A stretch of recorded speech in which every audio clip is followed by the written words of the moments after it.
Hey guys, it's Duncan. Just want to let you know about our Tommy Atkins English Mild Ale. Mild Ale has a really interesting history in the UK. Originally, back in like the 18th, 19th century, there was sort of two different styles of beer. There was stock ale and mild ale.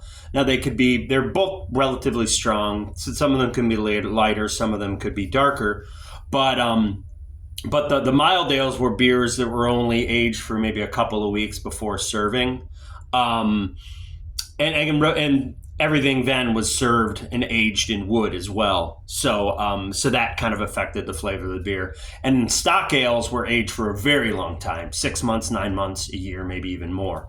And because of that aging, they took on a lot more of the wood character. So that's kind of why those mild ales were called mild.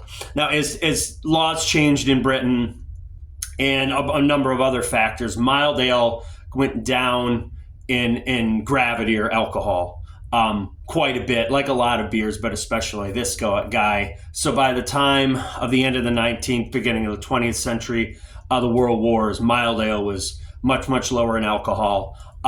It tended to get darker either by using dark grains or more specifically adding like a caramel coloring to it to make the beer darker. So it was a very relatively low hopped, lighter, what they call a session beer, generally no higher than 4.5. So this recipe, it's based on a World War I recipe. So it's in that sort of transition turning into sort of a real session beer. This beer is about 4.3% alcohol, British pale malt, crystal malt, some dark malt.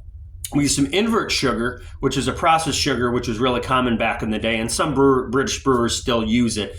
It dries the beer out a little bit. It makes the body lighter. It also can, if you use enough of it, can produce this really sort of interesting sort of toffee-like character in the beer, and kind of meld in with the malt character of the beer as well. And that invert sugar actually came from Brewery Becker, the brewery up in Brighton. He actually makes invert sugar, so we got it from Matt there, so props to Matt.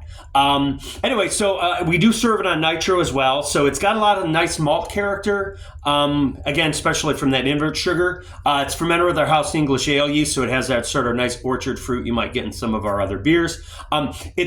Early on, it's going to be a bit on the hoppy side because the way we carbonate and dispense it with the nitrogen, you tend to lose a lot of hop character quickly. So early on, it's going to have a little bit more hop character, maybe almost seem more like an ESB or a bitter sort of, but as the beer sits, some of that hop character will fade as well. So, Tommy Atkins, the name that was generally a World War I term for a British infantryman, just like doughboys in the United States, so it was just a name that they called them Tommies or Tommy Atkins for the infantrymen, the British infantrymen. So anyway, cheers, bye bye.